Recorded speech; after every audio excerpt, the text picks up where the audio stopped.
Buongiorno, buon sabato!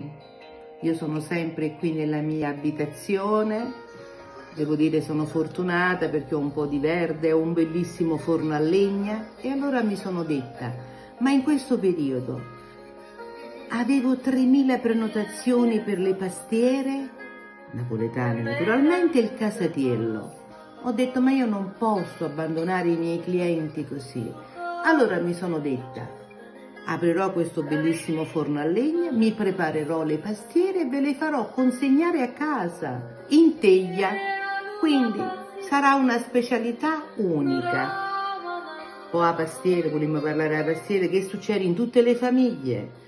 Titina ha fatto umida, Maria ha fatto secca, Antonella c'è messa crema, Marilena non la sa fare. Insomma, ci sono un sacco di cose su questa pastiera, a volte anche molto divertenti.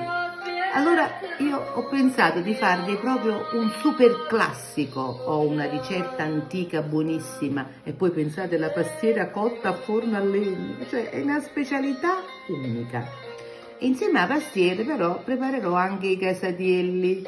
Un casatiello a Napoli si intende dire 3000 cose. Si dice pure siccome un casatiello presi un poco fessacchiotta, ma non è vero perché un casatiello è impasto di pane con salame, formaggio, uova sode messe sopra a forma di croce. C'è l'infinito. Io dico che un casatiello è una guerra aperta. Allora che ne dite? Mi metto a fare questa preparazione? Ma secondo me sì, così mi diverto anche e facciamo in modo che i nostri prodotti, i prodotti di Napolè vi arrivano a casa, perché noi siamo sempre vigili, presenti e vi vogliamo bene. E questo brutto momento, ve lo giuro che passerà, forse anche con una buona fetta di pastiera. E la canzone che state ascoltando è proprio un inno al grano, si intitola Mezzograno, perché il grano porta proprio la fertilità. Adesso sarebbe troppo lungo raccontarvi la storia della pastiera, ma vi dico solo che fece sorridere una principessa che non rideva mai.